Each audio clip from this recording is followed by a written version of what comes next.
It's time for the grand finals in the Battle for the Rift by GiantSlayer. It is Na'Vi up against Tribe, and it's going to be a best of 5 to determine who takes home the lion's share of $5,000. I'm Jason Kaplan, joined by Maxman and Excoundrel, have been bringing you through all the action from all of these games over the course of yesterday and today. But before we fully jump into this, let's take a look at the paths both these teams have taken to get here into the grand finals today. They had to play and start things off in the quarterfinals, and to be fair to Tribe, I would say they had a much tougher path coming through to this, Max.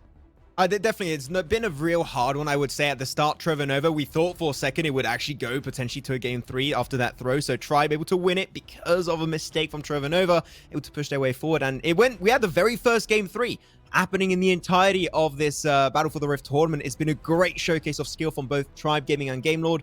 But unfortunately, as we know, we must have a winner. In that case, it was Tribe. But by a great showcase of skills, the drafting was on point. The execution of their composition was on point. I'm sure Excoundrel could agree on that one.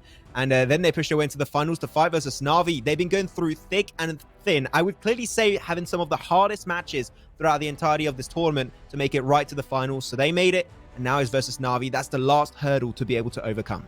Yeah, I think Excoundrel. Sorry, go ahead. No, I was going to just build on that point, Jason, that both you and Max said. I do genuinely believe that the test of skill has been the hardest for Tribe so far. They've had the hardest opposition. I think Na'Vi, Vampire clearly were not on the same level. Love Vampire. I think they had some good ideas, but they were definitely not on the same level as Na'Vi. And Na'Vi really schooled Queso in their semi-final. But this is that big test now, Jason. This is the biggest test for Tribe Gaming, and Na'Vi have looked relatively indomitable throughout the Battle for the Rift. Well, Excoundrel, I've been asking this question when it came to our very first 2 games of the day. Looking at the rosters from both these teams and knowing how both these teams do play, who are the key players? Who are the skeleton keys here for both these 2 teams?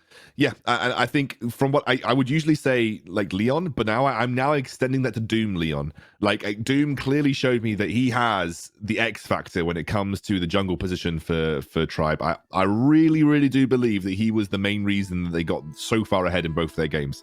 I think Doom, excellent play in those last 2 games of the series. And I'm going to stick to what I said for Na'Vi previously, Mumu.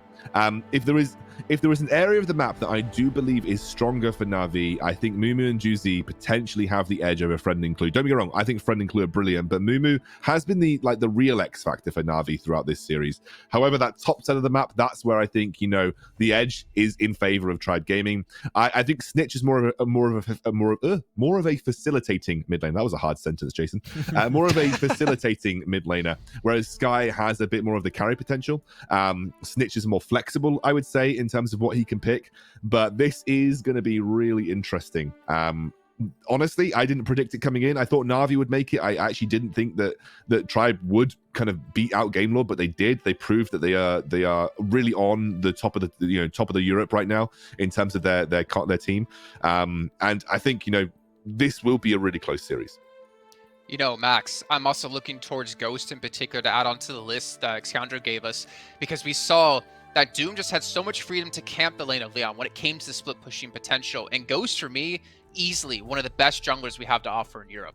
Yeah, clearly Ghost, if you want to be able to deal with Doom, seeing how good his Rengar was in that last series, or you mirror what he's doing on the other side of the map, or you just follow him and you just try and collide with him in the lanes that he's going to try and get in packs with. So I think that I'm just hoping, because I'm not going to lie, Na'Vi, we know them, they're really good at the game, they got really good synergy, even though they're not all in voice chat. One thing I don't know about Na'Vi, though, is if they are as scholar as their approach as to watching the games. Because I know they like to play ranked quite a bit. All of the players see them all the time in rank queue. Were they watching that game? Were they aware of what's happening? If they didn't, and they leave Rengar open, like, oh wait, that's a thing? That's a thing in this game? They might have a little bit of a hard surprise. I just hope they were looking at this one, seeing how Tribe were playing, because they can play a multitude of different play styles to be able to adapt. So that's the one little thing that I'm hoping Na'Vi did. If so, it will facilitate their entry point in this BO5 series. Excoundrel, there's quite a history between these 2 teams as well. I know wildrift in general so far in the competitive sense hasn't really been together that long, but these 2 teams have met 3 times across different tournaments. And so far, the overall game record for both these teams, it's Na'Vi 6, Tribe 2. Now that's very one-sided. However, Tribe were able to beat them once, and in the most recent tournament they played against each other, which was April 22nd for the Purge Wildrift EU series, they actually did beat them 2-1. However, every time before that, March 27th for Mobile Mayhem, Na'Vi 1-2-0. March 30th, Rift Showdown, Na'Vi 3-0. But Na'Vi have always beaten Tribe out when it comes to getting into the money of a tournament. They were able to always keep Tribe out of that one position and take home some extra money for themselves. But Tribe, with that most recent victory on their cards, in their deck, is this going to be another one for them? I mean, you didn't expect Tribe to make it to the finals. You thought it was going to be a Game Lord, but do you think they have the potential right now? Definitely. I think Tribe have that split push win condition that not many other teams can activate. I think Na'Vi rely heavily on their team fight prowess to kind of push them through. But we've seen that Tribe are able to negotiate away from team fights if they need to, and kind of activate win conditions on other areas of the map. It is definitely in their wheelhouse to take on Na'Vi here in this finals. All right, well, I'm going to give a shout out yet again here to Mobile Gaming Corp. So we're doing a giveaway in chat. They're giving away 10 $50 vouchers for their website. We can pick up so many great different little things if you want some claw socks, which Maxman already sported for us earlier on today. Just type ! giveaway in the chat and get yourself entered by clicking on the link. But it's time to kick off our grand finals. Now the draft phase is about to kick off here. Maxman, Excoundrel, take it away, boys. Thank you so much. And indeed, we're getting right into the meat and potatoes of this entire tournament. 6 series so far. We're getting right into it, man. I'm hungry too. I'm going to get probably something right after this one. But you know what? I need to do some a little bit more research into this because we got to see the bans coming on through from both of these teams. Tribe, they're going to be starting blue side. Red side is going to be for Na'Vi. And Tribe, they know how good Sky's on the Zed. They're like, nope. Banning away. The respect on Sky with that Zed champion alone is astonishing. And I don't think we're going to see in the entire series. If you ban Zed once against Sky, you're always going to ban it. Yeah, I agree. I mean, sometimes it was left open and Sky didn't play it, but the Wukong ban makes a lot of sense. I think Doom hasn't played a huge amount of it. Ghost clearly showed that he is absolutely brilliant at that pick, picking it out against Andre as well. So going to take away the Wukong in this scenario. I wonder, yeah, there we go. I was about to say it. Na'Vi, they don't want to see the Rengar. They were watching that last game. They were keeping their eyes on Doom's play. I think this actually levels up the playing field a little more now. I think Rengar was one of those picks that is quite difficult to deal with if you aren't particularly adept at knowing how to manage Rengar, but it's going to put Tribe back into a more usual platform now. We'll see how that shapes up. Of course, things like Diana, things like the Kai'Sa, which has just been banned, is still available. I wonder if Diana does get banned away here. Diana hasn't seen much success today, Maxman, and I guess Na'Vi may be aware of that. So we'll see how they go. I would go for the Fiora ban away from Leon. I think he's just been too good. There you go. That makes a lot of sense. I think these two last bans are actually really good from both Tribe and Na'Vi. Reason why you ban away the Kai'Sa, you mentioned it. The player you're looking out for Na'Vi is Mumu. He's showed himself multiple times already that when he plays Kai'Sa, he takes it to the next level. So I think that makes a lot of sense. And the Fiora also ban away from Leon. It's all good. Because of that, they're going to go for the support, the S-tier support, which is going to be Braum, picked up by Leon, going to be given over to Clue, which I got to say has been playing pretty good Braum as of recent times. Yeah. So I've been enjoying it quite a bit. And also if they pair it with the usual Ezreal, it's a really good duo. It works really good. And it allows Braum especially to roam a little bit all over the place and bring more map presence very early on.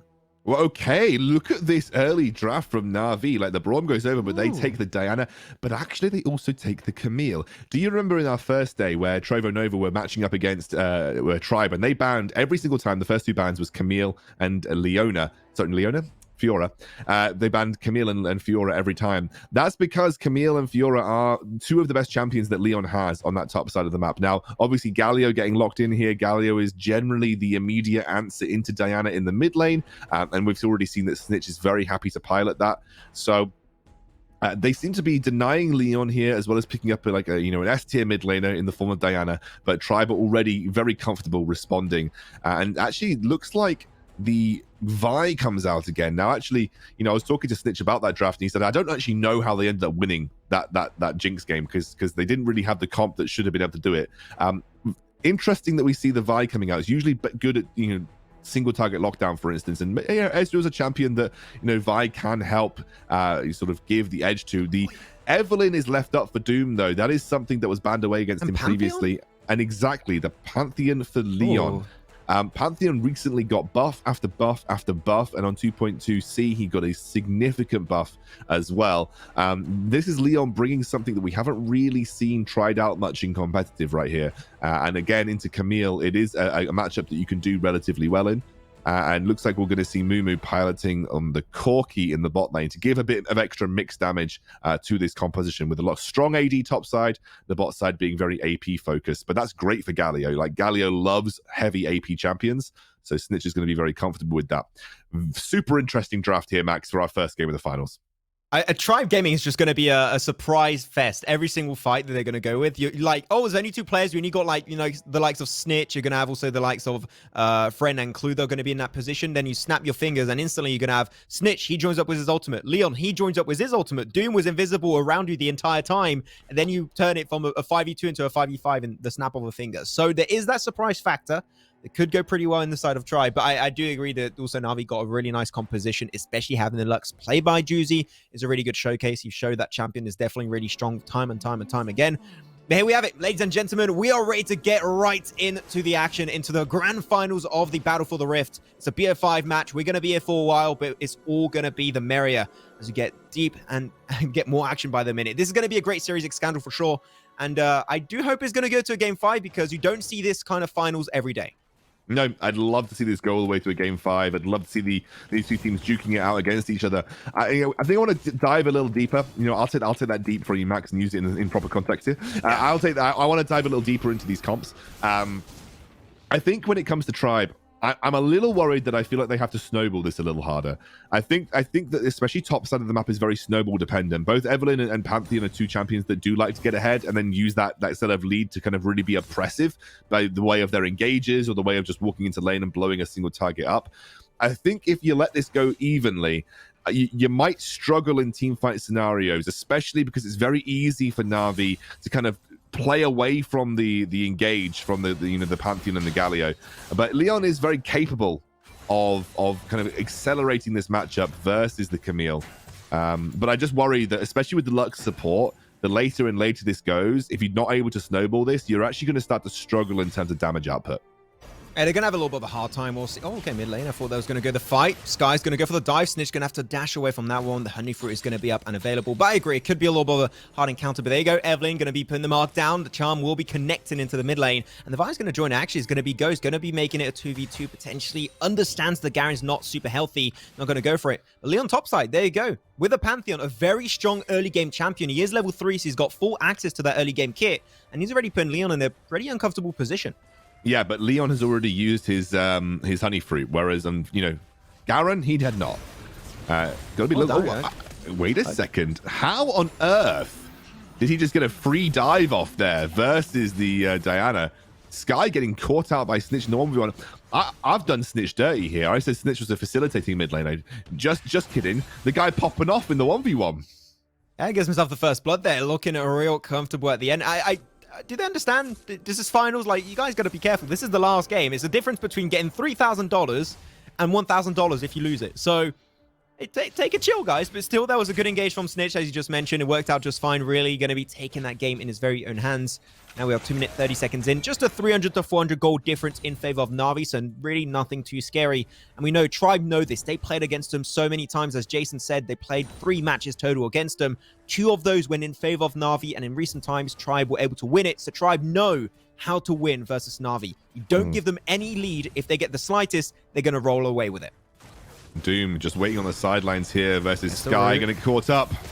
Yeah, the charm comes on through too. Nice little bit of time bought actually by Sky with that one. I thought he was going to lose his life. So the last caress, the snipe. It's going to be forcing a flash away. Altered in the tower. There's going to be the knockup a little bit late, but it will be another even trade-off. This is so close, man. 1 kill is mirrored by another kill. We are really going deep in this one. Yeah, and I burnt the flash ult there onto Doom from Ghost. It's just giving gold over to the Galio, though, and Galio can get pretty scary. His AP build path did get nerfed pretty significantly over the last couple of patches, but he can still remain a very scary mid laner. The damage output is still relatively good.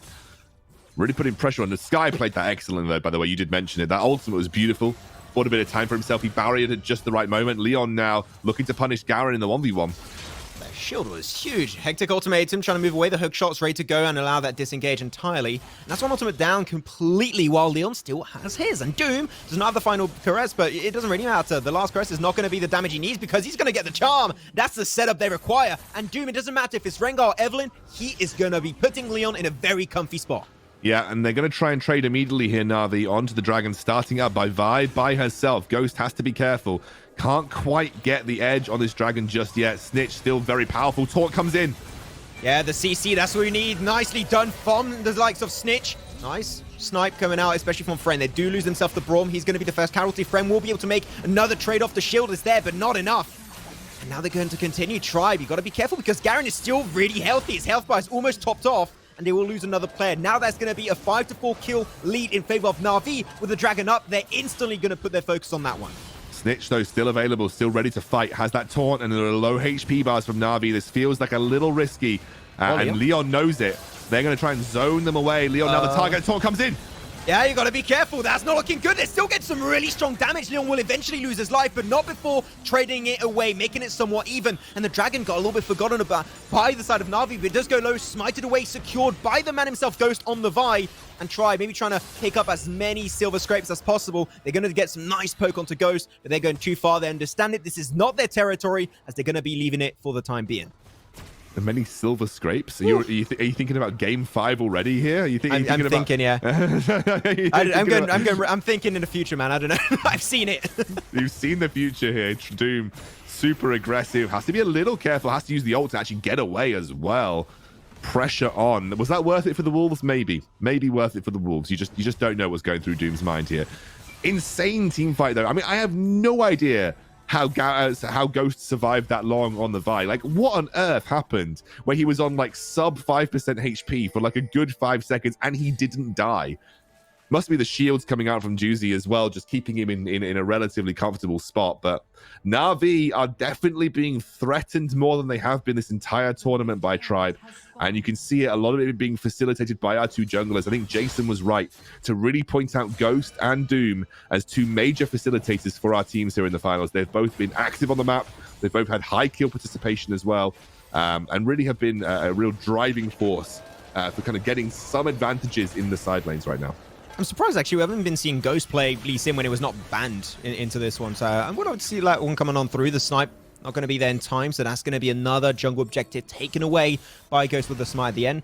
Could make good usage of it, but they're going to have the lane swaps that did come on through because of the Herald spawn in the first place. So this is very typical kind of wildrift, but Jesus, Juicy, he's just spamming those final sparks at every single opportunity he has. I'm loving it, to be honest. It's great damage on Friend. It's a low cooldown ability. Like, absolutely, Friend just dead, right?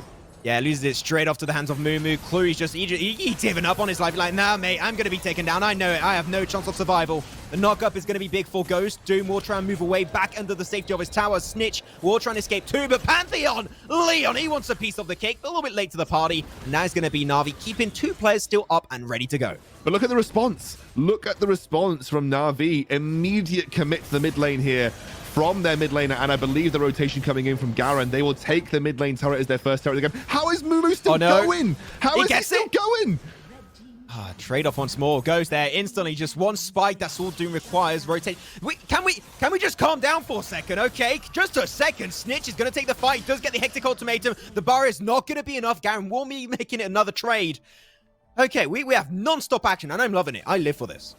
Oh, absolutely. This is a brawl of a finals right now. Gold lead still relatively even. 3K around 8 minutes is, indicative of a team that is starting to take the lead. And it definitely feels like Na'Vi are in control. The mid lane tier 1 dropping is a big, big win for them. They still have that Rift Herald in pocket for the lead up to this next Drake, which will be the Cloud Soul, the Cloud Drake. And that's going to allow them to put pressure. But you don't even need to drop it mid, because you've already taken the mid lane tier 1. So you could just drop this in the bot lane or drop it in the top lane if you really want to in the build up towards this dragon.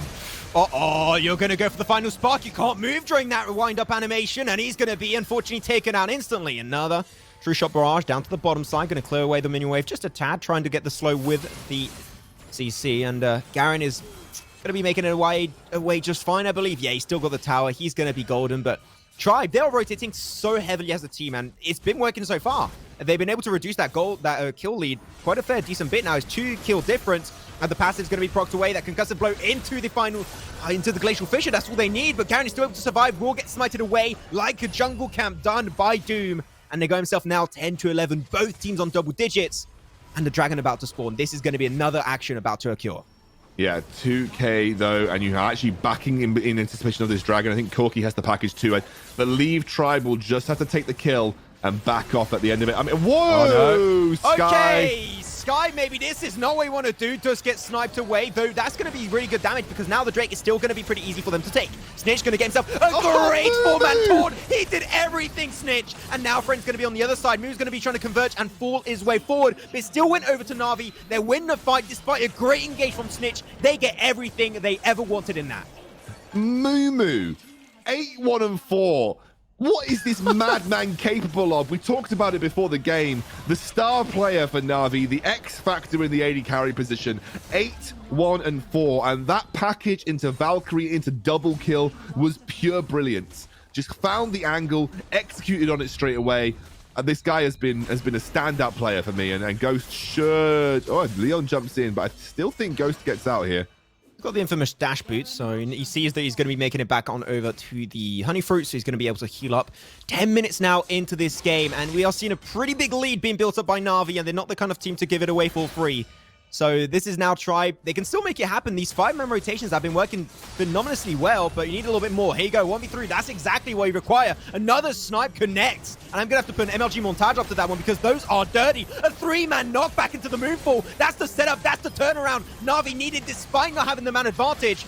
Again, CC'd up. He's going way too deep. There's not looking too good. They're losing everything. That's the quadra kill. Maybe looking for the Penta to close it off. And he gets it done. Moo, what a legend in these grand finals. I mean, we just talked about him. We just hyped him up. We just said this guy is the X Factor. And he bloody brings out a Penta kill. Na'Vi are swiping the floor with Tribe in this first game. It ain't even close. The floodgates have opened and Na'Vi are ready to take the finals by storm. And I think right now, with this gold lead at 11 minutes into the game, I don't really see a good way of Tribe getting back into it. Hey, look, yesterday, during the casting for the entirety of those 8 games, I drank 2 bottles of water. I think this BF5 finals alone is going to make me drink 3, okay? So if I'm not feeling good at the end, man, I'm just a little bit bloated with too much water because this one is getting me dried up. This is looking good. James got to be careful a little bit too far. Max, your analogies, my man. They make me laugh. I know, they're weird, man. I'm French. We've got weird ways of saying things. But they've got the Swede's going to get the nice slow. Nice hectic ultimatum. Garen, I thought it was a little bit too much, but it seemed like it worked out just fine. Leon going to get right in the thick of it all with a nice moonfall. The CC is going to be big, but that's an instant regret, Leon. You did not want to pull that trigger, and you unfortunately caused your own demise. Instantly get picked away. Legendary, as said on the announcer, and he's maybe looking for another one. He's getting another kill spree, and Mumu's just making this game look like it's so damn easy. It would not seem like a grand finals as he dashes it, picked up once more by this Camille, and it's just amazing. They get the ace, they get everything. The Nexus is going to be now open to take damage. That is a 12-minute game. That is literally the shortest game I've ever seen at this kind of level in Wild Rift. Yeah, that was a complete schlacking. Like, that was not even close, unfortunately. Tribe looked that they had at 7 minutes in. I was like, this is relatively close. 7 minutes in. Don't know what happened between 7 minutes and 11 minutes, but Na'Vi just absolutely slapped them. That was very dominant, and Mumu specifically on this Corki, unbelievable. I really want to see the damage stats because I think Mumu must have been 15-1. Yeah, 15-1, and Mumu did 20k, nearly 21k damage. The closest in terms of damage output after that was Friend at 16k. So he was just absolutely pumping out in the damage in that series. And I think we highlighted him, Jason. Mumu is the player to watch. Showed why in that game. I mean, Sky as well. I want to give credit to him on the Diana. Like his engages. He baited out so many abilities, and he had so many great ultimates, so many great like moonfalls to pull them together, and then just Papazonius behind that to stay alive. It allowed them to get so much free damage in. But we said this before, Max. Na'Vi have never won a tournament in Wild Rift. This might be their first time. They lost to Tribe recently, and now they're coming out flying. Their entire team looking phenomenal. I will say this, though. We did see Tribe switch things up, though, right? We've seen Leon just basically go for split pushing when it came to their last match against Game Lord. This time, they're doing more of a team fight centric kind of composition, or I guess pick kind of centric composition, because the Pantheon, I don't think will fare too well when it comes to split pushing. Obviously, he can escape, but they were looking for those kills, and I respect the dash boots, the proto belt coming out of him to make those stuns happen. I do agree, though. That's exactly the point I was going to touch upon, Jason, was the fact that we did see last series versus Game Lord. Game 1 didn't quite go their way. Well, it didn't go their way. They lost it. Game 2, Game 3, come into it, and they completely turn around their strategy, and the approach was just really clinical from start to finish. So I do think that they understand here, okay, that didn't work out. We've got to shift it pretty heavily. And I think it was also down to communication. We saw sometimes you'd have one player engage alone, you would get caught out of position, get taken down, and unfortunately, because they're also trying to see a little bit too far into the future, they have Leon, he pops the ult, also same with the Hero's Descent from Snitch, and they'll be like, okay, now we're surrounded by 5 enemies, we're in trouble. And unfortunately, they die, they lose everyone, the ace comes through, you see the pentakill going over to Mumu, and they went off of it. I think that the idea was good from Tribe, but I think that the team communication, when you want to commit to a dive, it's got to be a lot more ironed out if you want it to work out. Well, Excoundrel, speaking of kind of dives, Snitch on the Galio, he had so many fantastic taunts. There was like a 4-man taunt inside Dragon Pit to allow his team to rotate in to help out with that fight, but it almost seemed like they were too far behind at that point to really win that fight out and come back. Yeah, I think the problem was that for the most part, again, Doom was having the early game where he was able to impact the lanes and was trying to snowball the Pantheon, but Pantheon is not going to get the same kind of impact that something like a Fiora or Camille have for Leon in the side lane. So trying to take on Na'Vi in a strict 5v5, where I don't really think your comp favored it. As I said at the start of the game, I didn't really think their comp massively favored it unless they were snowballing, and they weren't snowballing. That was the error. Yeah, okay, Galio is insane in team fighting, but I don't think you really have the damage unless your Pantheon or your Evelyn is popping off. You don't really have the damage to just flatten the team fight that Na'Vi brought to the table, and Na'Vi just clearly showed why they are superior in that regard. You know, Max, it reminds me of something that we talked about when it came to Baron fight. We had Dooms, the coach for Game Lord, talking to us about, yeah, Galio, really good counter to AP champions, really good counter to Diana, but not a great counter to Sky necessarily, because Sky can play so well. He can go even in those bad matchups. But I want to give credit to Snitch. That's one of the first times I've ever seen someone take Sky down in a 1v1 in the mid lane.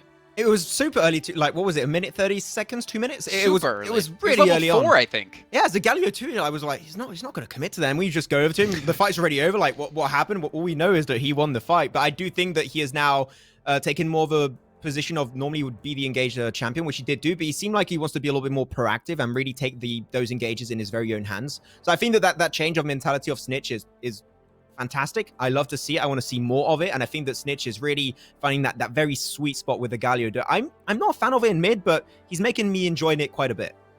Well, you know what? You're going to see more of it here in a few minutes' time, because we're heading into our second draft here for our second game of our grand finals. Maxman, Excoundrel, you know what to do. We're going to get right into it. Thank you so much, Jason, as always.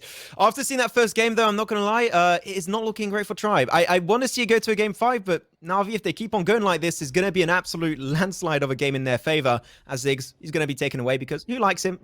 Not many people. Yeah, and Ziggs is really dumb and competitive, and I think, you know, being banned away as consistently as he has shows why the teams really don't want to see him played. He's pretty obnoxious when it comes to the laning phase, and so therefore even the laning phase, but then obviously when they're rotating for towers, I mean, we've talked about it to the end of the earth. Ziggs is just good at taking towers. Sky obviously having his Z banned away is something that Tribe have been respect banning towards him. Tribe have selected red side this time round though, off the loss, so looking to get maybe some more flexibility in the counter pick scenarios. Na'Vi, I would not be surprised to see them kind of take away a lot of Leon's picks here. We'll have to see. Fiora. There we go. Yeah, they could go for the Fiora. They could potentially also go for the Camille ban, even though it was played last time by Na'Vi, but I don't think Camille is a first pick priority. So if you want to make sure you don't give it for the second or third pick of the entirety of the draft, I would say just ban it away. You're making it easier for yourself. Akali's still open, by the way. So that's something to come on through the diner that was really big, I would say, from Sky in the mid lane. Going to be taken off the bat. There you go. Baron laners galore, and also same for the mid laner champions so far. That is all that's going to be really focused on really heavily, meaning Kai'Sa's still open. Even though he did great on Corki earlier, if Kai'Sa comes on through, I'm pretty sure that Mumu's going to go more towards that streamlined direction.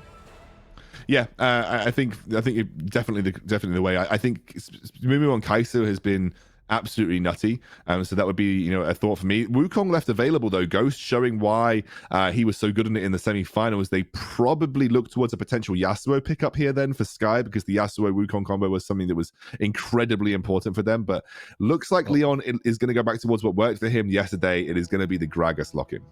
Yeah, that's going to be the Flash Body Slams wombo combo, which is not the only answer, but it seemed like it worked out for him in that series at least to make it into the semifinals, so I'm not going to argue too much.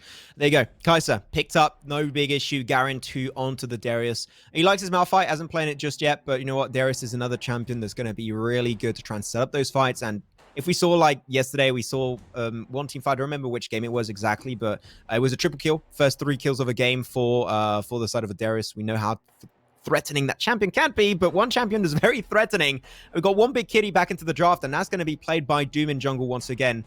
If he plays it the same way, he's going to be a big threat for the entirety of Natus Vincere. Yeah, and I think they let that one slip through the draft phase this time round. I imagine they feel confident that they have an answer into it, but no one seems to have done as of yet. The interesting thing is the Jhin pickup here, very facilitating AD carry, like supposed to be creating zonal pressure, and that might allow Doom to have a bit more flexibility in these team fights. The only problem with the Rengar this time round is that you can't really funnel Leon on a Gragas, right? It's not exactly like a Gragas is going to suddenly turn around and start taking towers at the flick of an eye.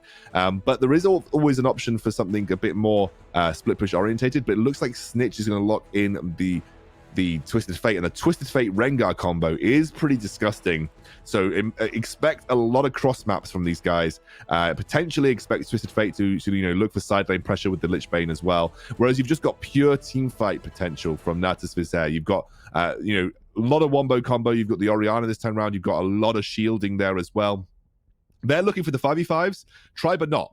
Tribe are looking to avoid the 5v5s, Max. Yeah, exactly. I mean, that's the main reason why you're going to have Snitch on this Twisted Fate, and also why Doom is going to be playing the Rengar. That's the main idea. You want to try and go for those single target picks. I think the main focus for them at the very start, at least, is to make sure that Garen falls behind so that they set Leon up for success, which I'm hoping Leon in this game is going to go for the tanky route. We did see him go AP, I believe it was last time, Excoundrel. So I would like him to go for the more tanky route. I think against this type of composition, it's a lot of damage output. Like, every single champion on Na'Vi's side does damage. It's maybe not Lux if she goes for the more support-like route, but even if she does, she's going to do some pretty big damage with those final sparks. So please, I would like to see a front line to join with Clue on that front line position, and Leon, in my eyes at least, has to embody that extra front line to make sure that Tribe can somewhat hold on to a good fight. I mean, the thing is, I don't even think Tribe want to fight, though. That's the thing. Like, that's the I think if you're Tribe, like, you don't really want to 5v5 these guys unless you're actually in a good position already. I think you want to try and look for side lane pressure. You know, Leon has picked up the amplifying tome, and he's gone electrocute. This guy ain't going tank Gragas. Which to me lends itself to wanting to play away from a team fight, you know, wanting to potentially look for a 1-3-1 or just side lane pressure with a Twisted Fate. Because I do genuinely think you straight up lose team fights versus Na'Vi. And I think you want to avoid that and maybe look to use Rengar as a go-between in your side lanes and use Rengar and Twisted Fate as a really, really easy way to take towers, as we saw with the Rengar and Fiora. Top side, he's going to go for the gank already. He's not level 5 just yet, I believe. No, he's just going to be level 2, so he doesn't have that third ability unlocked just yet. He might be able to actually get it already, and that's going to be done. Garen already loses his life. Doom will be able to make it away. The minions chunking down quite heavily, but yeah, I mean, Doom, it worked out in the last series, right? And it's working once more. No surprise. They're going to push the lane in to deny as many minions away from the Darius as they can.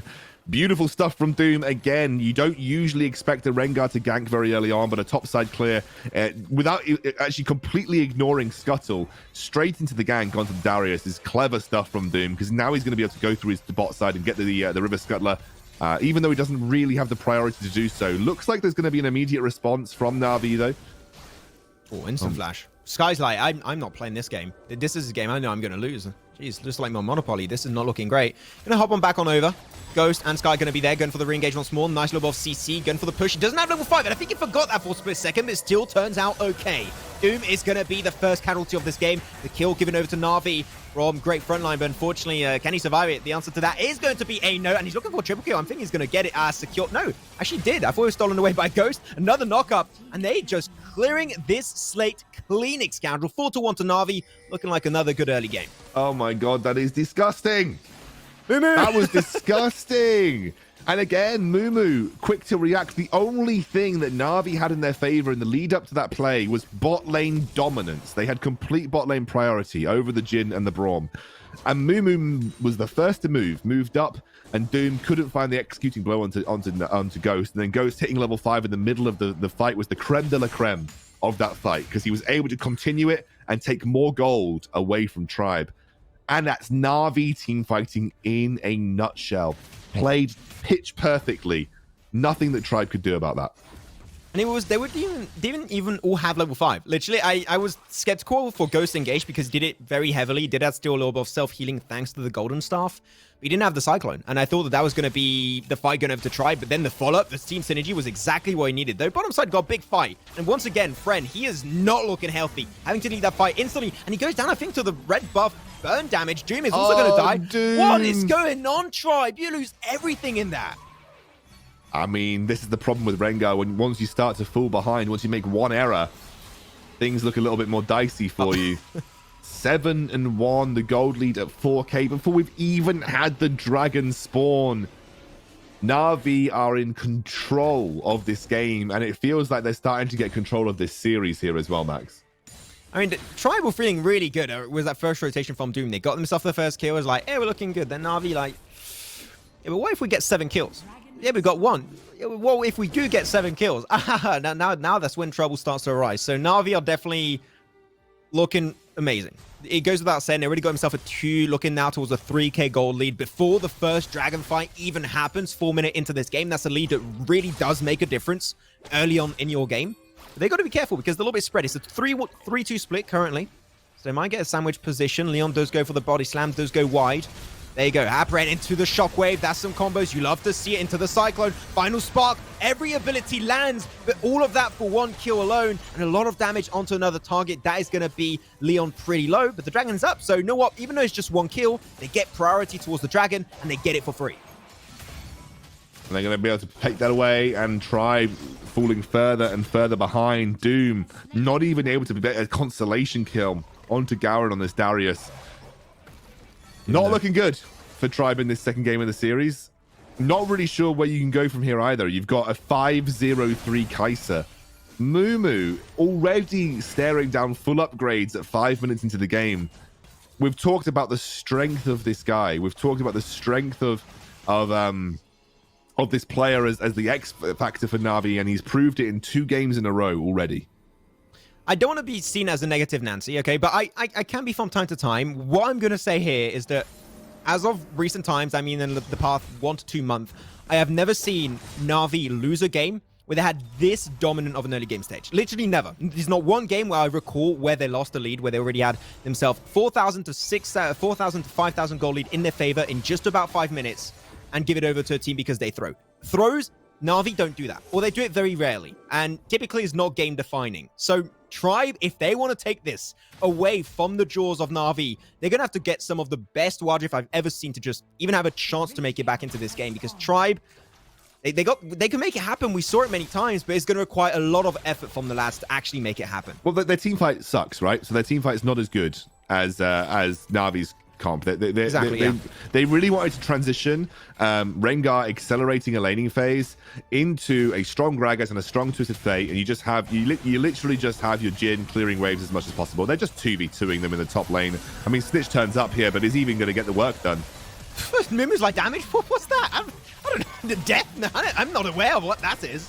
Going for the knockup, there's going to be able to help it. Explosive cost puts him into the tower range. So tower is going to do exactly what Tribe wanted. That's a great kill, especially really good bounty. He was 7-0 before that one. Leon is going to be happy-chappy about that. And then Doom is ready to join up. He popped the ult. He's ready to pounce on any unfortunate soul. And that soul is going to be Juicy as he gets instantly taken down, sent straight back to the base. The tool does connect in time. Some reconciliation, a little bit of a prize for Tribe, clawing something back here, but the end result of it is they lose a tower on the bot side of the map anyway. So still not the best look that they were hoping for. Mumu 7-1-3, like you said, a big shutdown getting gifted over to Leon, but it is just a Gragas at the end of the day. Difficult to make the solo impact felt as a Gragas, especially if you haven't gone Lichbane already, although it looks like he could be going towards Lichbane as his second item, so keep our eyes on that. Still a little worried for Tribe's overall sort of chances in this game, though. I still don't think you win out in the 5v5, and I don't think you're strong enough to actually function in a side lane and activate a split push win condition right now. And that's the thing that I think Tribe were banking on to give themselves the edge here. You can see Snitch is already positioned in the top side of the map. He's already looking to put pressure in sort of the side lanes and sort of make it so that he's able to split push, but just isn't happening right now. I don't think it can happen either, to be honest. Tribe, seeing how they are so far, it's going to require a lot, as I mentioned already many times, but because it is just what is currently happening on our screens, they need to get so much effort. This team composition is made to find targets out of position. They almost were able to do it. It required everything to even just barely get the kill Mumu, and even then he got 2 kills. So he was still able to remain really, really relevant in the entirety of that skirmish. The goal lead, though, it was about 4,000 to 5,000. I mentioned it, I think, 3-4 minutes ago. It hasn't budged. So that's something that you got to say, that they are able to keep it pretty close for the time being. They're not able to give an extra gold increase to Na'Vi, so that's something Tribe are doing pretty good.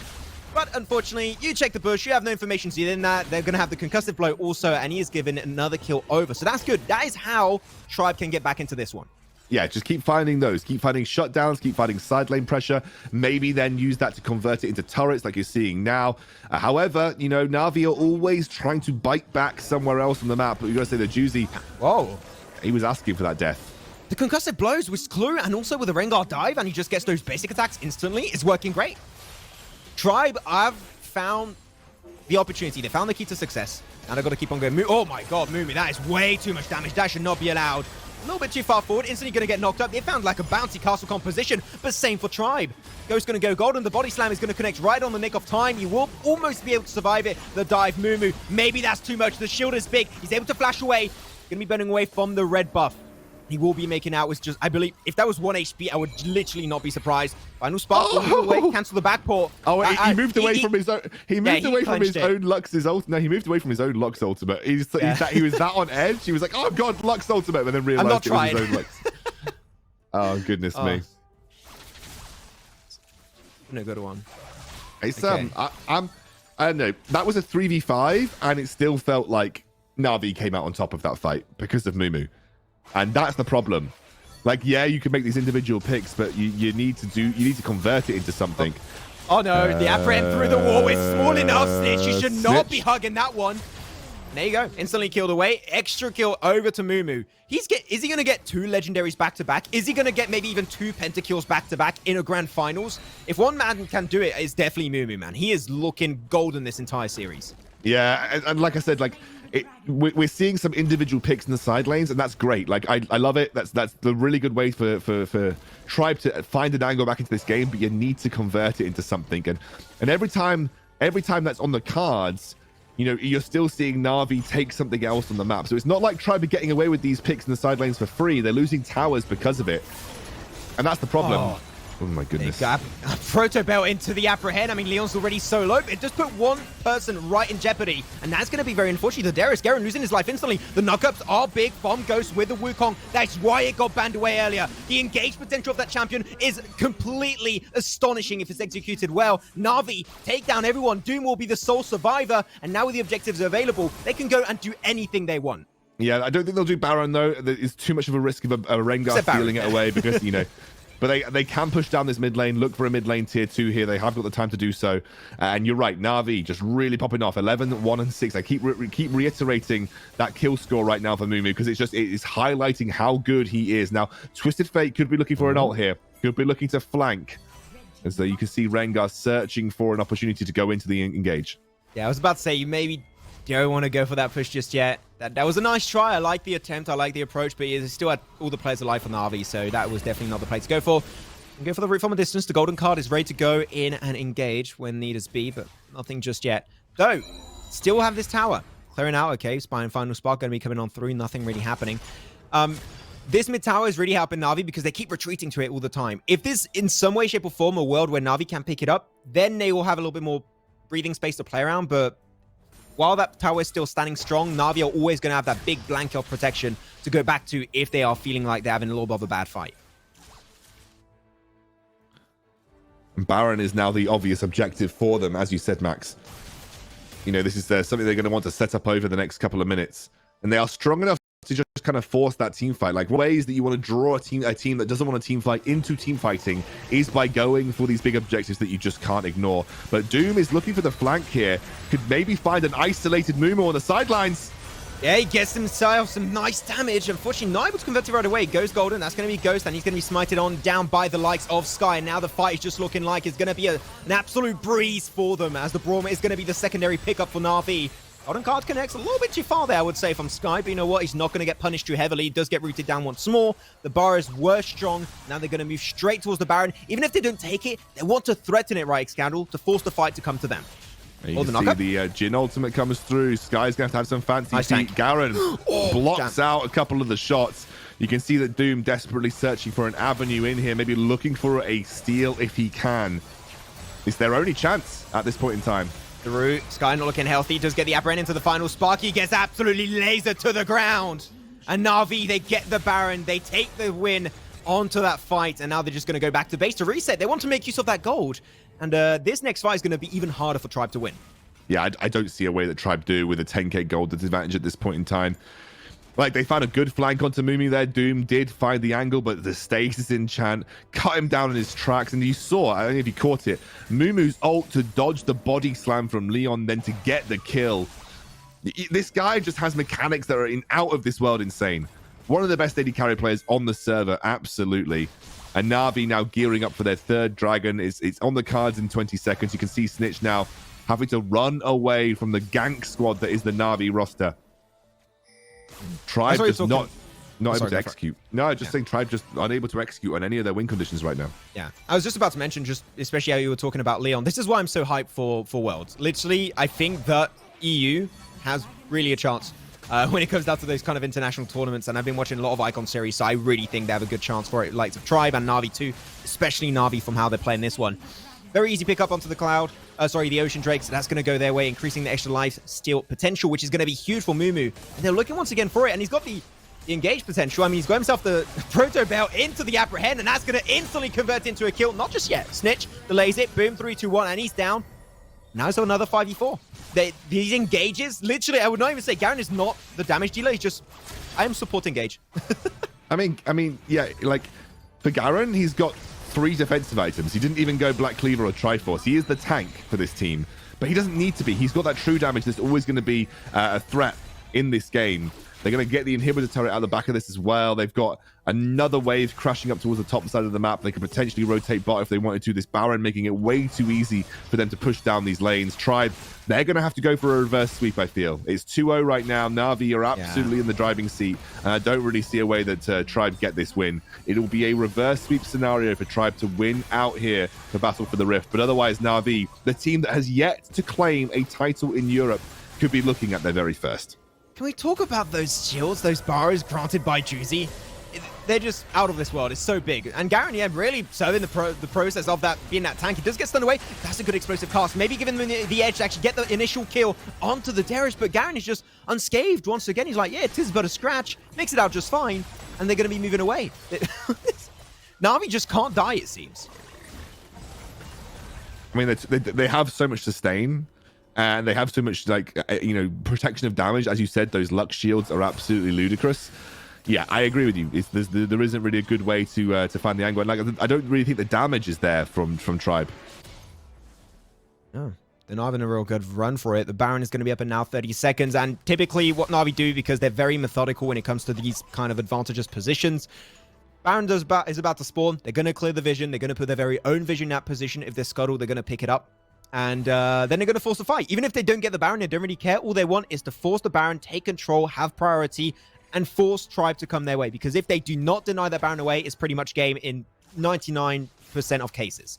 So they understand it. That's why they're moving over there. And they're going to start it as we are very, very aware of. That's how Na'Vi plays. And Tribe, they're going to have a lot of their play here, Excoundrel, to take that fight. I don't think they can. This is the problem. Maybe you go for a steal, which is why you can see Doom has popped the ultimate.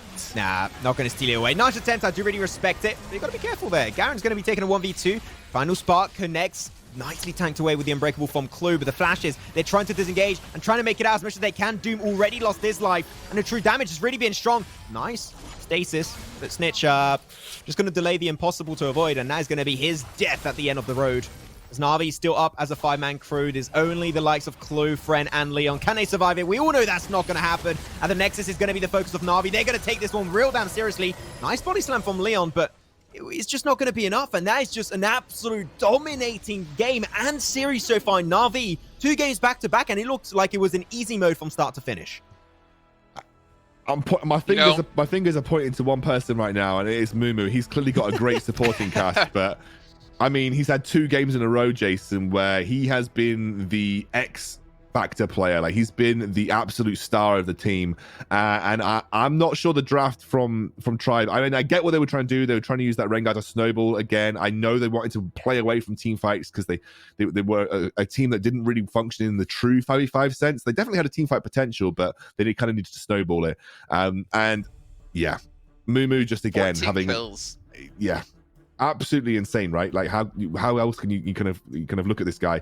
24k damage. Leon actually did more damage than Mumu that game, would you believe, by about 35 or even 25. So Leon actually did more damage than Mumu that game, but doesn't matter about damage when it really comes down to winning the game. And Mumu really insane.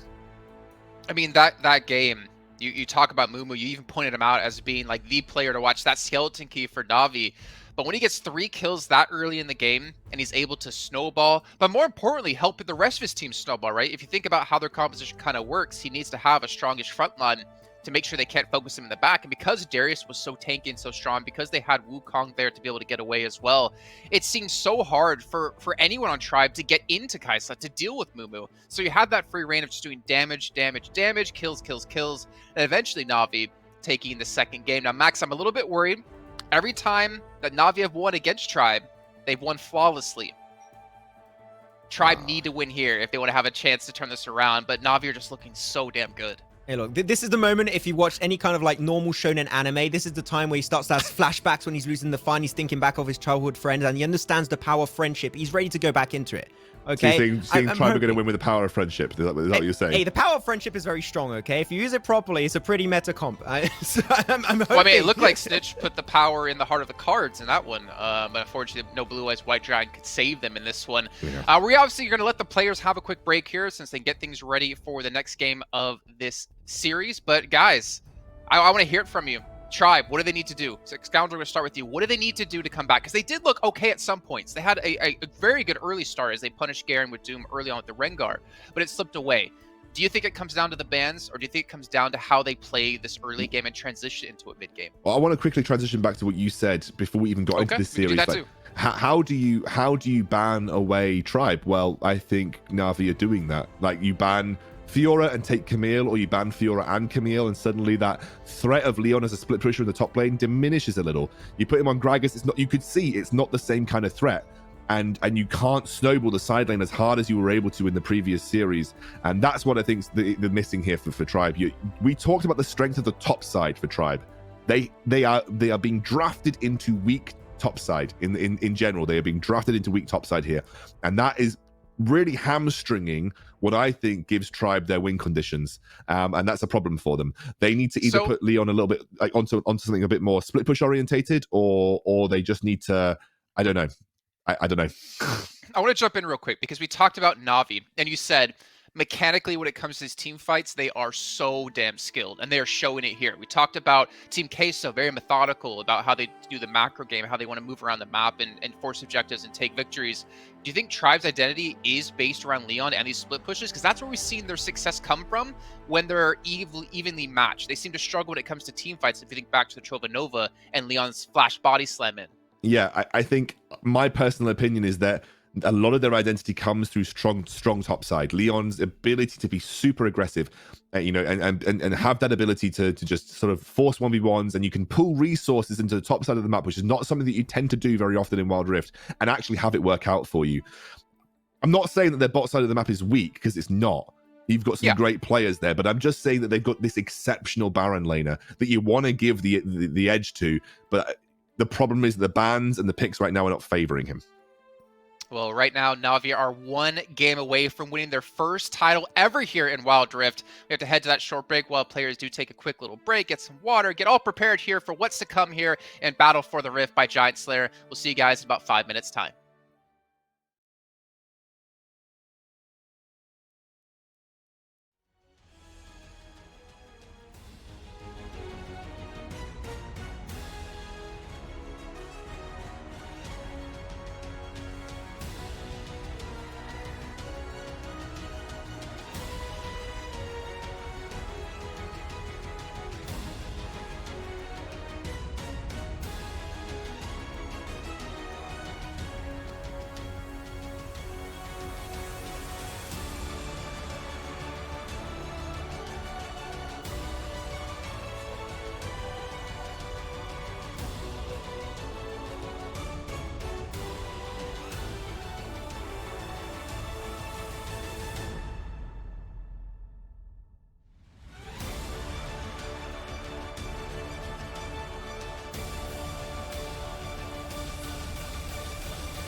And we are back here for the battle for the Rift by GiantSlayer Grand Finals, and Na'Vi are currently sporting a 2-0 lead over Tribe. Something we didn't expect with how well both these teams have been playing across their quarterfinals and semifinals, but it is now all up to Na'Vi, or I guess technically all up to Tribe. If they can drag this series out further, if they can potentially pull themselves back into it, we're going to find out when we do hop into our third game here in a moment's time. I'm just a Kaplan, still joined by Max Man and Excoundrel. And Max, you were talking during the break about, well, we talk about Mumu a lot, right? We talk about him being such a big factor for the side of Na'Vi, but there's a certain player in particular you wanted to point out, especially in that last game. Yeah, because I've been reading the Twitch chat and people saying, oh, Mumu 1v9. I'm like, hey, let's calm down. The entire team's been really good, okay? And I think the one player that we really need to pinpoint has also been one of the few players that actually sets up these fights so beautifully for Mumu and for the entirety of Na'Vi. Is Ghost. And I think we can all agree, seeing that him on the Wukong, he proves on his lonesome why Wukong is a worthy ban from time to time when going up against Na'Vi. Literally, he would be in a position, he would spot anyone just in his vision sight, and he would spot maybe one player. Sometimes it would be the Braum. Normally supposed to be tanky, right? He's like, I don't care. Jumps over, gets the golden staff to get some extra sustain, and instantly into the Cyclone. And the instant reaction from his team is just mental. Like, I don't think even me in voice chat with you, Jason, we got that strong of a reaction time. And they do it as a 5-man crew, which is the nuttiest thing possible. Ghost engages, Mumu does the damage. It just works so well. It's like a really well-oiled machine. And I think that while that synergy is not broken, Na'Vi are going to win it again. So Tribe need to make sure that they can potentially slow down Ghost when he's looking for those initiations. Yeah, and for me, Excoundrel, and I'm not saying Doom isn't a good jungler or anything. I quite the opposite. He's a fantastic jungler. But for me, Ghost, this is what makes him one of the best, if not the best junglers in my minds when it comes to Europe, because he has an insanely dangerous Lee Sin. He has an insanely dangerous Wukong. He has so many other champions when it comes to the jungle that he's insanely dangerous on, that he brings that threat that you really can't ban him out, and he's always that like looming threat in the back of your heads. I feel like I've never seen him really have a bad game. No.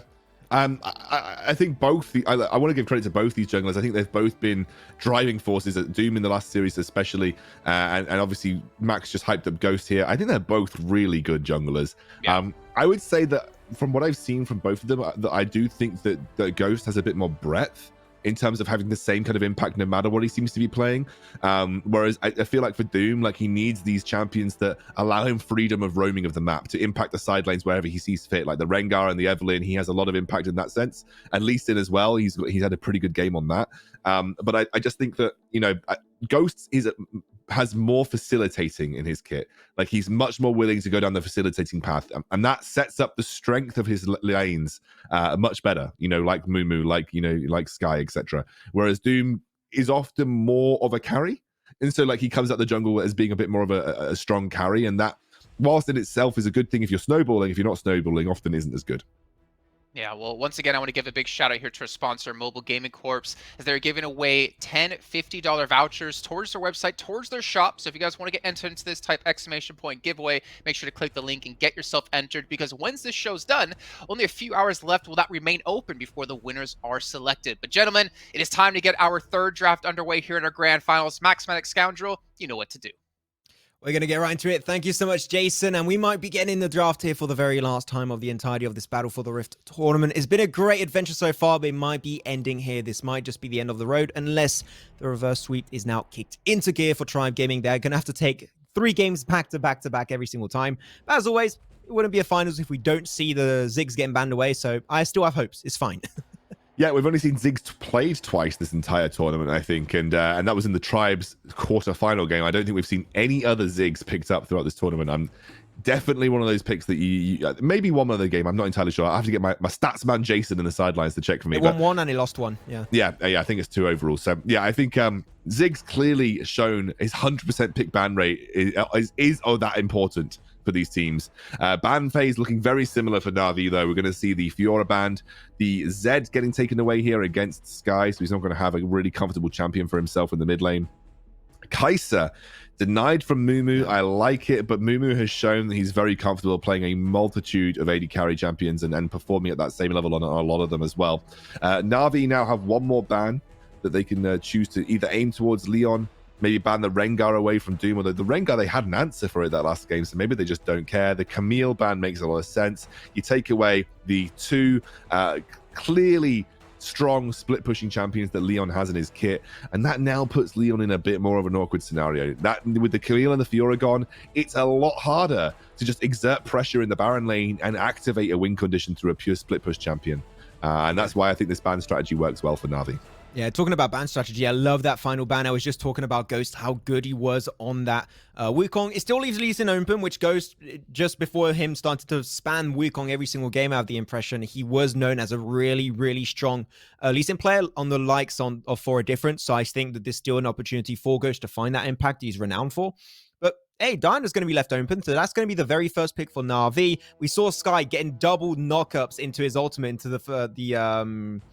into the moonfall, sorry, through the wall sometimes. It was just great execution from him from time and time again. So Sky, if it's open, he's going to pick it up once more. And now the 2 first picks of Tribe, we're going to go for Snitch back onto the Galio, which I'm not going to lie here, Excoundrel. I think he's been playing that Galio really well, but sometimes it's the team fighting behind it that's a little bit lackluster. Yeah, I think the Galio has been actually a really solid pick for Snitch, and it is the answer into Diana. Like, when someone picks Diana, you're just going to pick Galio because it is the direct answer into her in that mid lane position. But they're actually going to add in a Lux supporter here, which means that we're going to be seeing the big heavy shields in the team fight coming out from Tribe Gaming, maybe looking to take on Na'Vi head first in a team fight scenario this time round, drafting more strength around a pure team fighting comp, and then trying to play it that way. We're going to see a Darius Vi locked in for Na'Vi. Interesting to see the Darius so heavily prioritized, but the Xayah, which we haven't seen a huge amount of this series, is going to get locked in for Tribe. So they've got that safety of the Xayah ultimate to provide them that sort of refuge for their AD carry. And then we're going to see the Pantheon for Leon again. Pantheon is a bully champion in the Baron lane. Pantheon should beat Darius as well. Very easy to kind of edge out in that matchup. And we'll see the Na'Vi comp rounded out with Seraphine in the support role with Ezreal. So Seraphine support, a very heavy poke lane into what is actually quite dangerous for you, because if you get caught in one binding, either from the Xayah or the Lux, you feel like you're probably going to die. And Doom will round this out with a Rengar here as well. So that's our comps, Max. I'm liking what Tribe have done a bit better this time round. I do much prefer what Tribe have managed to bring to the table this time round. I think that the main thing that I also love so much from Tribe in this third draft now is a friend playing the Xayah. I think that is the one champion that I was sitting in my back of my head. I saw the Darius, I saw the Vi, I saw the Diana. Yep. Like, you have to go for not only a champion who can self-sustain, so Corki could have actually fit in that role really well. But I also think the Xayah not only adds extra survivability for the champion, but also adds some peeling. With that Blade Caller, you add some CC, allowing more breathing space to be created for your team. So I think the Xayah is like, I've picked a better ADC to actually assist in that kind of role for Tribe. It works out perfectly fine. As you mentioned, also Leon on that Pantheon. Hopefully he's going to get a good laning phase versus Garen. But here we go, ladies and gentlemen. We're getting right into game 3 of this grand finals. And man, we already got some action into the bottom side. Okay, I was not ready for that, but that's really a kill. And Juicy sent straight back to the cemetery, apparently. Did they just catch him out in the Tribe Rush? Like, I'm trying to figure out where they actually caught Juicy out here. That's a big early pickup though. Get a nice kill on. It actually goes into the Lux. That's not the best target for your first blood gold, but nonetheless will help accelerate her a little bit further in this game. Yeah, 500 gold, and I'm not going to complain about that one whatsoever. Also, I mean, Lux, we say she's support and everything, like she does some pretty big damage too, so they could still put a little bit of AP in that build set if that is going to be their main idea into this. But we'll see. As now, Tribe, first blood after a little bit of a good start. We'll have to see. Going to throw a note to our observer. The Fog of War is still on, so if we could have Fog of War off, that would be fantastic. Let's get that one off.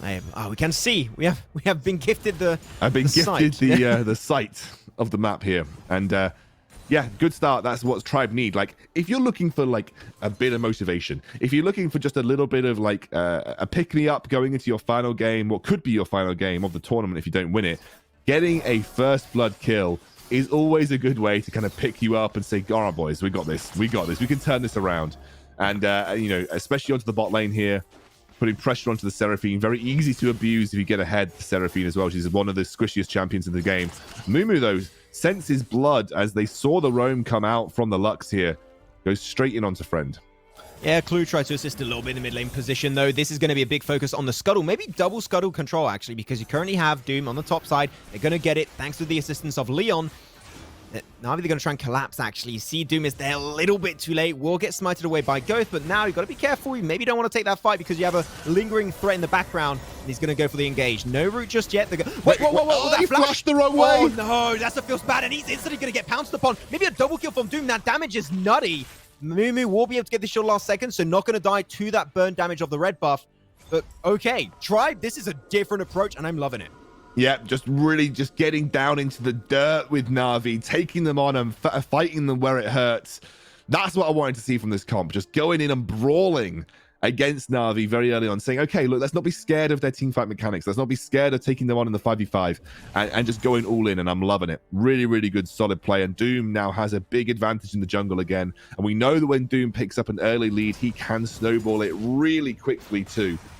So nice to see the Tribe roster still has fight left in their bones. Yeah. I mean, despite that first blood and that second kill also picked up by Doom, the goal lead is not there. It's like just 300 to 400 on average. So it really shows that Na'Vi able to reduce that goal lead a significant bit, and they haven't given up whatsoever. But I think it's also really good for the morale of Tribe. You just mentioned, right, just like, we got this, lads. We're going to be good to go. So Tribe not really giving up whatsoever. I love to see that in a competitive aspect. Rotation's coming out. Tribe. Uh-oh, there you go. That's going to be Leon. He's joining the bottom side. They want that tower. They want to increase that goal to start creating that differentiation with the likes of Na'Vi. They don't get anything. So that's one ultimate down for almost nothing. It was a relatively safe ultimate to go for, although you can see Leon was looking for a side lane pressure here. Teleport coming in from Darius. He's going to be in the thick of it, a little bit deep with the hero's entrance. Yeah, Garen knows that was a mistake. The nice job. The ultimate was big, but there's no follow-up right behind it. And the Hills Father still looking pretty good for Tribe. Final spark does go wide, not going to be connecting just yet. But yeah, that was the best encore from Juicy, but unfortunately seems like they weren't quite ready. They didn't really have the item spikes to work with right now either. You know, Rod of Ages still not yet finished for Diana, and unfortunately Darius, you can see why he kind of falls behind in teamfight scenarios. Like, just got absolutely bopped right there. I don't even think he had that many items to work with, and he kind of prioritized the teleport here. However, the Dragon will get started up by Tribe. Doesn't look like Na'Vi are interested in contesting it, and Tribe are now the team to take the edge in this game very early on. It feels like in One Piece, Luffy loses the fight. They're going to get a second now. They are getting overpowered. They are getting that power spike for themselves. It's been working pretty good versus Na'Vi, though Na'Vi, typically, they know how to deal with those positions where they're a little bit behind. It's still not insane gold lead, so they're going to start hitting those power spikes. Pretty soon, talking about that, actually, you're going to have the Rod of Ages purchased by Sky, so you've got to wait just about 5 minutes for the item to be stacked up in terms of HP and also AP ratios. And Na'Vi are going to be looking for that playing bot, so Mumu is going to start creating some kind of advantage point. He's going to be able to get it. There you go. That's the extra 50 gold for him and Juicy. They're looking pretty good. The lane swap already happened earlier, so not really too much is going to be happening after that. Leon's going to try and stop them from backing quickly, though. That might give enough time over to the Xayah and the Lux to be able to try and take as many plates away from this turret as possible. Leon, you still there. I mean, come on, guys. It's disrespectful. It's so easily, it's very disrespectful to kind of just do this right in front of a Pantheon. However, maybe that's enough to kind of keep Na'Vi here and go for this bot lane tier 1. Oh, final spark going to clear that wave a little bit, making it easier for them to protect it. Sky looking for the 1v2, does get binded away, and the follow-up is big. No Blade Caller just yet. Sky will be good to go, trying to deny them away. The charm under tower. Leon does not have the chance to protect and shield himself away from that incoming damage, and he will be giving the second kill of the game over to Na'Vi. So, hey, they still got some fighting it, so this is going to be a very close series for sure. Yeah, but they pick off Ghost in the mid lane here. And actually, they don't even pick up the first tower on the bottom side of the map either. Sky having to be super careful, just clearing out the waves where he can. But that would have been worth it if Na'Vi picked up the first turret. Not entirely sure the trade was optimal here when they don't. However, they are going to send the Seraphine and the Ezreal back towards the bot side of the map here. to kind of secure that first turret is like a couple of basic attacks from dying, and you will happily trade first Herald, or rather just trade Herald in general for that first tower of the game, because it's a relatively worth trade overall. Yes, it should be a trade I'm hoping to see coming on through, though. There you go. The tower's going to fall. I was thinking, are they going to go for the push? Yeah, because it's only Leon. He's going to be the only threat. But that's because the lane swaps already happened. As I mentioned, they were about to happen. They have come on through for at least the side of Tribe. But Leon, he's really getting... They do not want to give Leon any breathing space. And he's supposed to be a really strong early game champion. So it seemed like they're focusing him down quite a bit. Secured away for the Herald over in the hands of Doom. They're already looking to knock it down onto the second tower. They are... I don't know what the plan is for Na'Vi here. I'm not going to lie, I'm a little bit confused. There you go, going to get themselves the engage. Nice snipe, plus also... Damn, they're chucking everything over there. But Mumu's going to be fine, able to easily arcane shift away to safety. Yep, and that's the joy of Ezreal into things like the Pantheon and the Galio. That mobility that you get from Arcane Shift keeps you safe versus certain comps. So they're very aggressive versus Doom. You can see now Doom jumps onto Mumu, and I think he's just dead. Oh, maybe not, as he's got the shield. Actually, the Arcane Shift able to create enough room. The flash will be used. The Encore a little bit late, but Ghost is there to join back up. He's got the ultimate up and ready to go. Sky's going to roam his way forward. Will get binded away. Leon's going to be pouncing on that opportunity. But Na'Vi, they understand that this is maybe a little bit too much for them to bear with, so they're going to call it back and push that fight to later on. Mumu honestly just way too cocky there with his positioning. Wasn't respecting the Rengar in any way, shape, or form, and Doom makes him pay for it. Okay, Leon, really, you're not Kragas anymore, mate. You're not going to be that tank anymore, and he instantly gets picked up. That was a bit of an in. Yeah, that was a throw. No, what he was. Do you know what? That's a classic Leon. That's just like... Hey, it doesn't matter if it's Vainglory or Wildrift, man. That always happens. It's a very Leon typical move. That is just a very Leon play right there. Oh, man, it takes me back with the Leon lad, but that's fun. Hey, by the way, just want to say, Leon compared to Vainglory, now he actually has his paperwork to travel. So if he ever has a land in the future, hopefully COVID goes away and stuff, like, hey, we could see him in land for the first time. Yeah, that'll be big. For the first time. Yeah, one of the reasons, the backstory for Leon, those of you that don't know, one of the reasons that he never really got his opportunity to play in competitive is that he wasn't able to travel when he was younger. Didn't really have the means to travel effectively. And so you'd never really got to see him in a LAN setting in competitive. We played some online tournaments, but never really kind of got to test his skill at the highest level. And so now in Wild Rift, we might actually see that come true. Oh, nice connection onto 3 players. The Shield of Snitch will keep him up and ready to go. The Redemption's there to heal them up. Great dive. That's the 5-man. That's just clinical from Sky. It sets everything up for success, and Tribe are trying to escape and keep as many players up and alive. But Clue is going to be the next target on the list of Na'Vi of players to take down. They pick themselves to... it's actually going to be a one-on-one trade while I'm saying at the end of the day. Doom's going to remain around. And Tribe just able to make it somewhat okay. They hit the charm. It connects barely on the edge, on the cliffs, and they get everything done. Gets the head chopped right off. He's looking for the double, and that is looking amazing. They do not push any further, but Na'Vi, they are looking like they want to close it 3-0. The flash encore from Juicy, unfortunately for Doom and for Snitch, on Leon, they were just sat on a ward and they didn't know it. Na'Vi made sure they didn't give it away, and now Baron spawning soon. Another tower easily taken on the top side of the map if they want it as well. They want this championship. They don't want to give anything over to Tribe here. They want to continue their hot win streak versus Tribe, where they dominate them in every game and take their first title in Europe. I mean, they seem like they're definitely on the path of success for that one, but maybe gear second, maybe not that much. Maybe need to try and push it to gear third or gear fourth. That might be the kind of power level that Tribe need to try and win, like Luffy versus Doflamingo. Hopefully it's going to work out. I'm doing way too many anime jokes, and I don't think you get all of them Excoundrel. Hey, one day maybe. I don't get... I mean, I watched a bit of One Piece when I was younger, but I haven't really kept up with the 50,000 episodes that anime currently has. I think I watched like season 1 and season 2, mate, when it was on Nickelodeon, but you know... now that I'm 30, I think that's enough. Now that I'm 30 and have a kid, I don't get much time to watch One Piece. Well, we can say it's pretty good in recent times. It's just as good as this one, apparently. So this game is definitely looking real hype. What I will say is, when my son was a few weeks old, he didn't sleep, and so to give Emily some rest, I used to watch. I watched both series of Avatar, both the entire Aang and Korra series. You're a man of culture. I'd already watched Aang a few times, but I watched it again, and then I never watched Korra before, and so I watched Korra, and I actually prefer Korra, believe it or not. You know what? The amount of respect was like high, but now it's increased by significant margin. So okay, I'll allow it. It's okay you didn't watch One Piece, but here we go. But if you watching One Piece, that's fine, but you cannot miss this series. The flash into the encore. That's what he needs to get himself the route too. That's the engage that Na'Vi were doing earlier.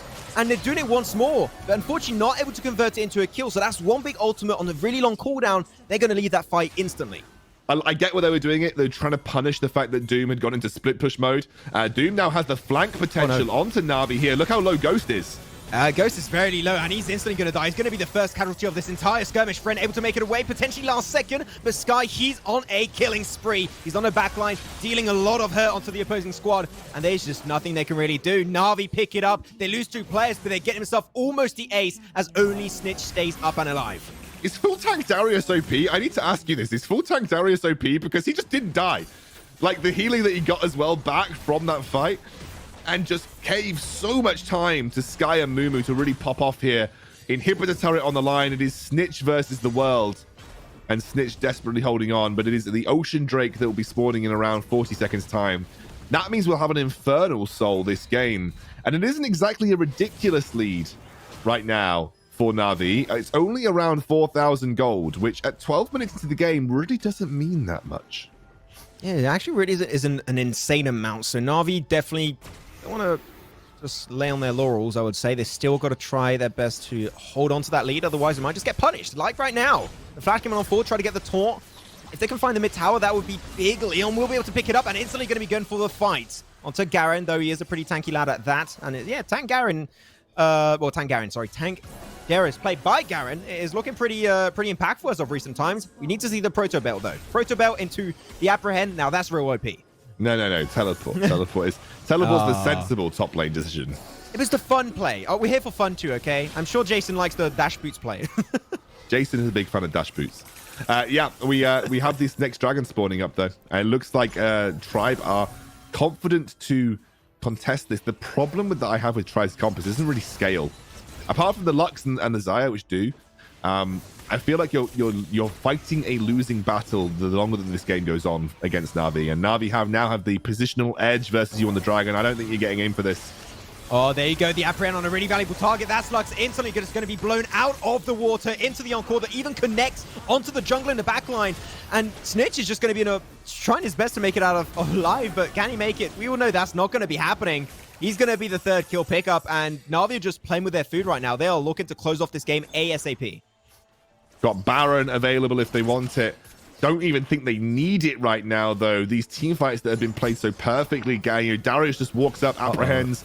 Doom's popped the ultimate, but a little too early, realistically. I don't think he's going to get in time to get a steal on this Baron. I mean, he just... Oh, wait. Oh, Mumu, that's big. I mean, you see 6-1. If you kill him, he gets a big bounty, but he loses his life instantly. And Mumu, he is right now 7-1. He's played 3 different champions in every one of these finals games, and he's dominated on every single one of them. Trying to get the steal. Can he steal it? Not quite. Leon's going to join. Instantly going to flash back on over. Instant regret, as you might say. The Na'Vi now with a Baron. I think we're looking at the finishing moments of Tribe here, unfortunately. I think so. I think we're looking at a 3-0 right now for Na'Vi.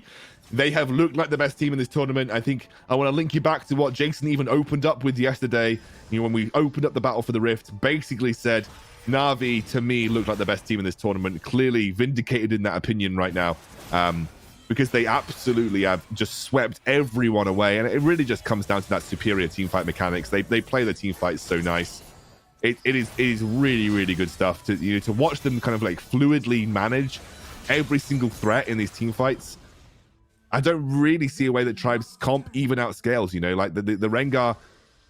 It works when you're snowballing, and look, Doom has got a great scoreline for a guy that's playing a Rengar from behind. Yeah. But, when you go into a team like this, when they've got so much shielding, so much mobility, so much individual target lockdown, playing the Rengar's a little harder. Doom looks like he's gone into full split push mode, by the way.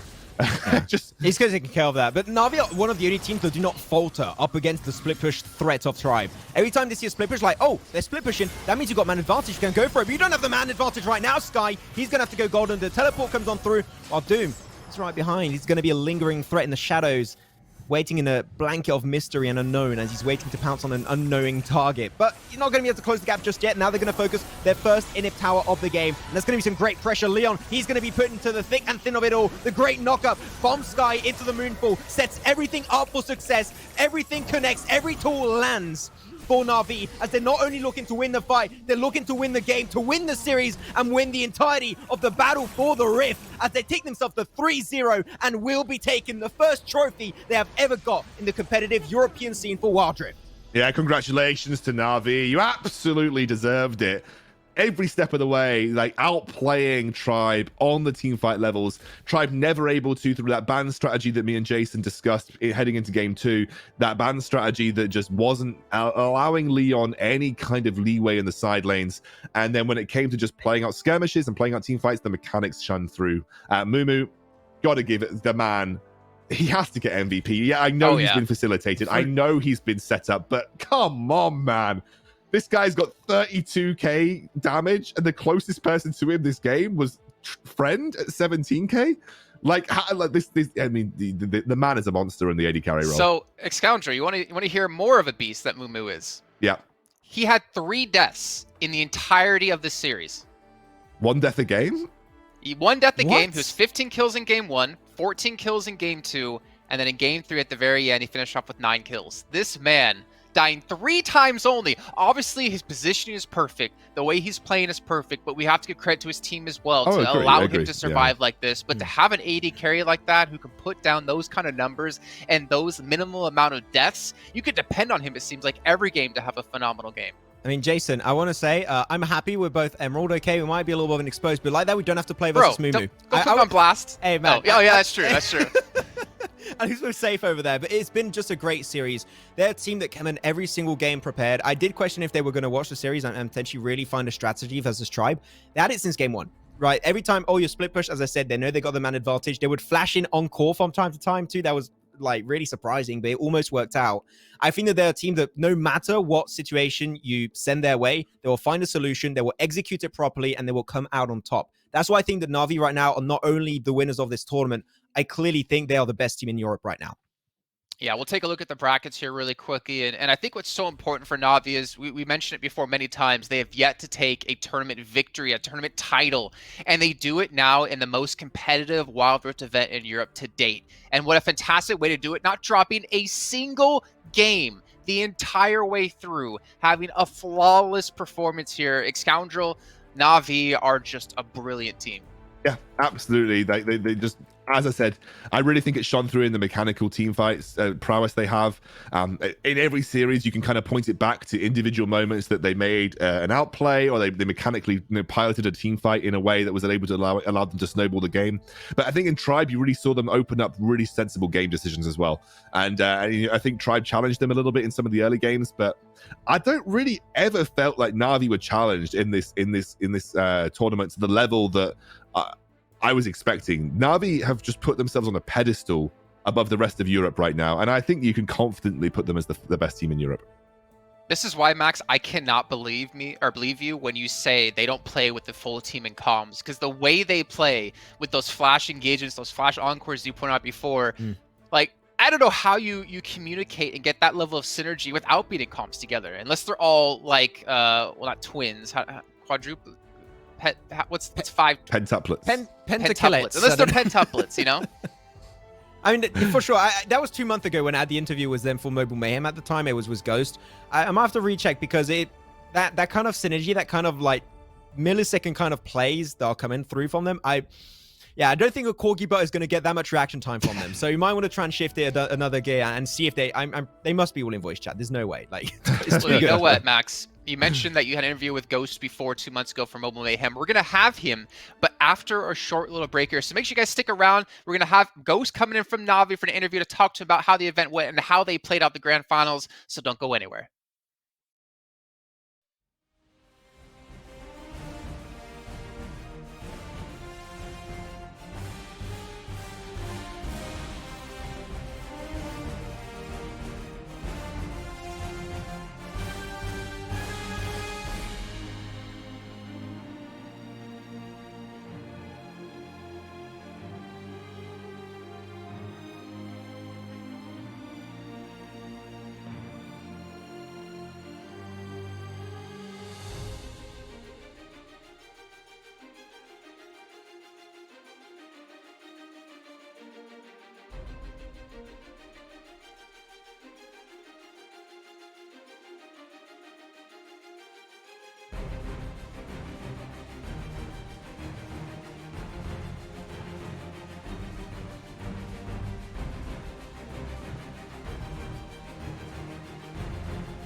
Welcome back, everyone, to Battle for the Rift by GiantSlayer. Na'Vi have just taken the grand finals over Tribe in a 3-0 fashion, and luckily for us, we have the man, the myth, the legend join us here on comms for a post-match interview. We got Ghost coming in from Na'Vi. I gotta ask you right off the bat, Ghost, how does it feel to get this title under your belt and to take home the $3,000?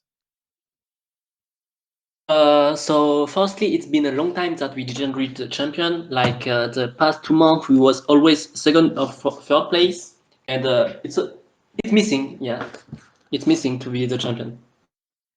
Yeah, it's got to feel great. And honestly, you guys deserved it. You know, Max and I were casting Baron fight, and it was sad to see you guys fall in the 3-2 fashion against Queso. But it's so great to see you guys pull off that victory and crown yourselves as the best team in Europe. Max, what do you want to ask the man?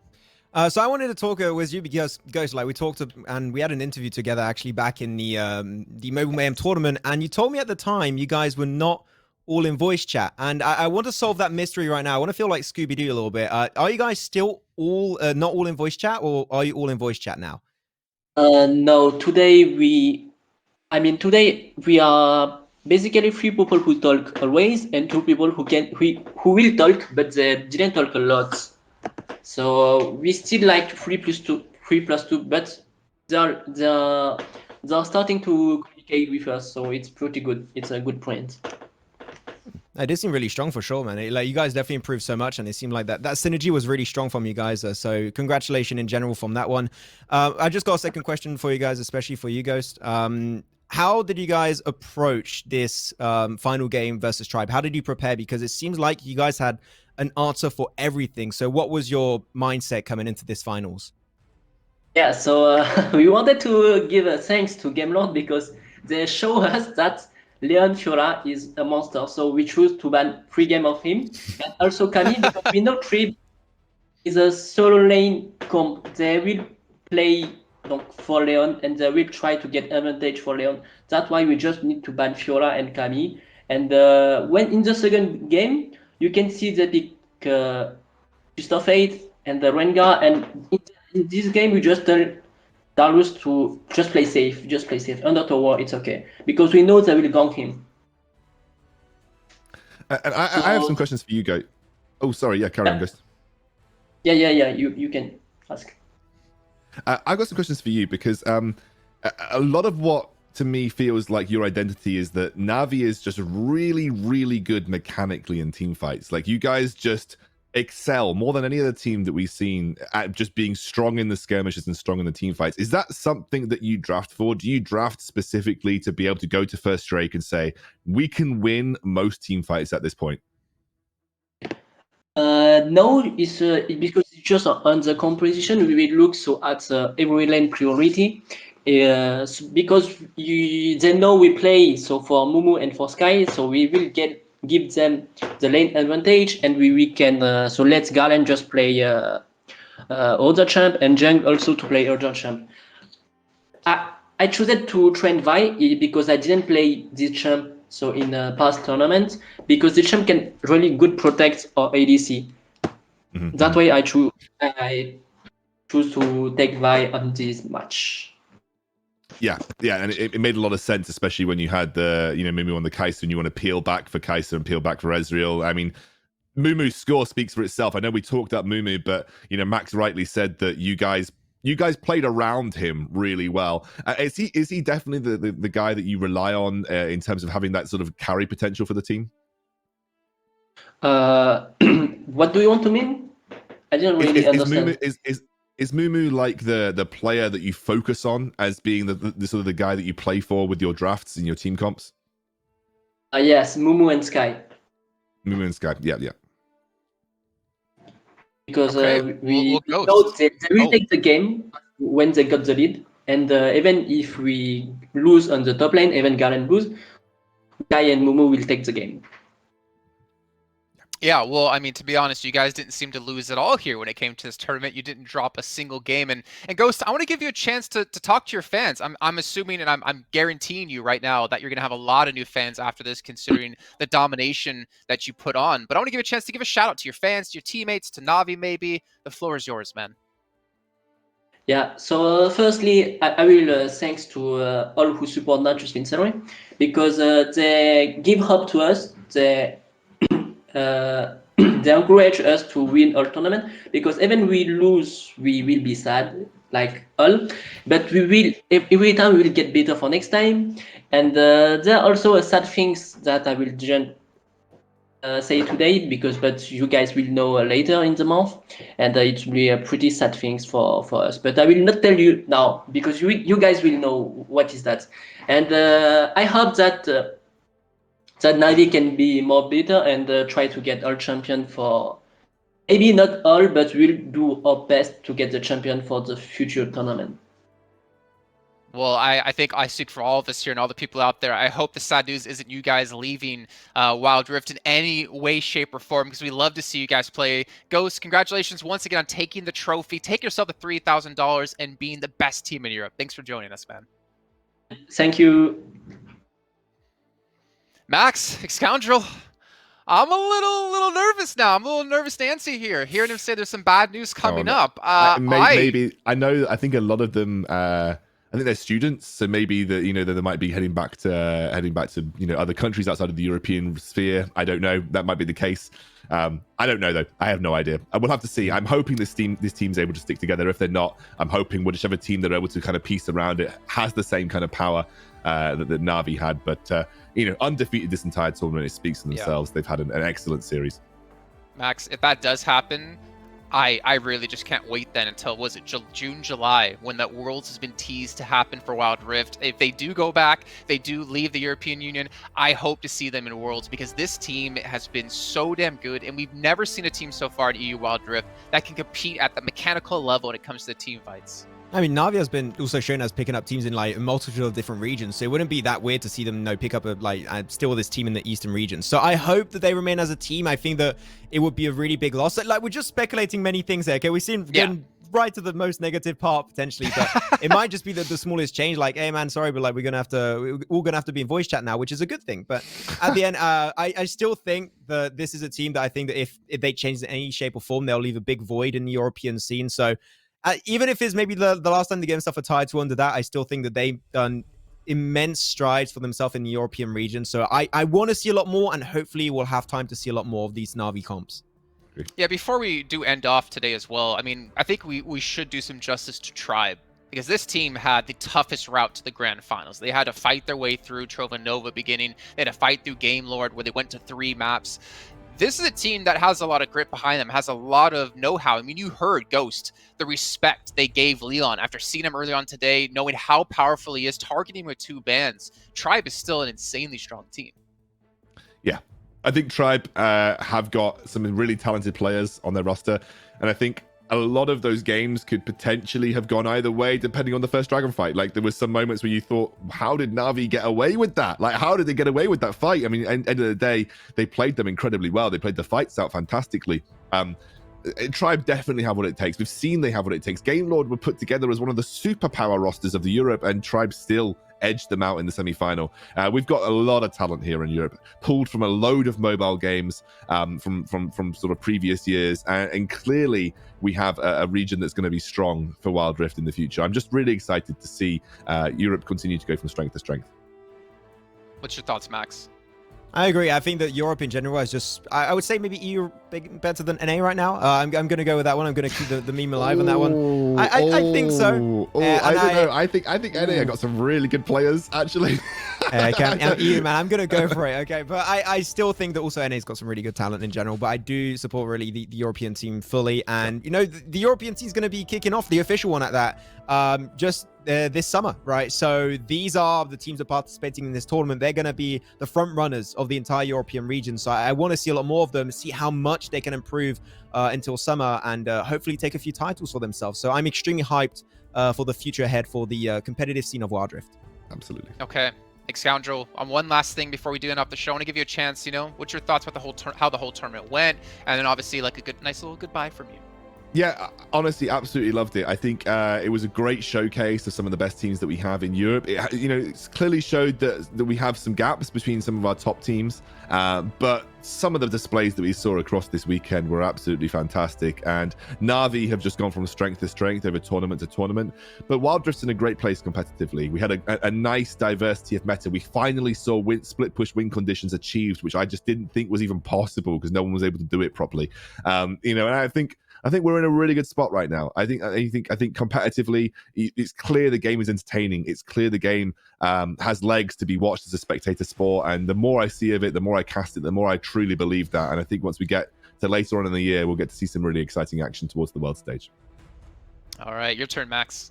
I just want to say especially thank you to all the production crew in the back end. They've been able to put up a great show. I would clearly say like the most enjoyable show I've been able to work on so far on Wildrift.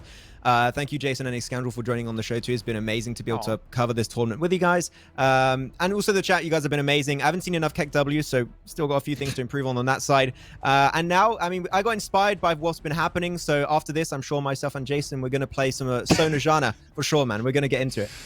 I don't know if that's going to work as good as our Lux Seraphim, but you know what? We'll try to make it work. And I'm just going to, reiterate everything you guys said about EU, about Wild Rift in general when it comes to competitive play. I'm super enjoying playing the game. And of course, big shout out to you two for having me on as well. And of course, production crew have been doing a phenomenal job. And guys, keep in mind, this is only the first event. We're going to be having more in the future, hopefully. So make sure you guys follow here on the Twitch channel. Make sure you guys follow over on Twitter at twitter.com/GiantSlayersLOL.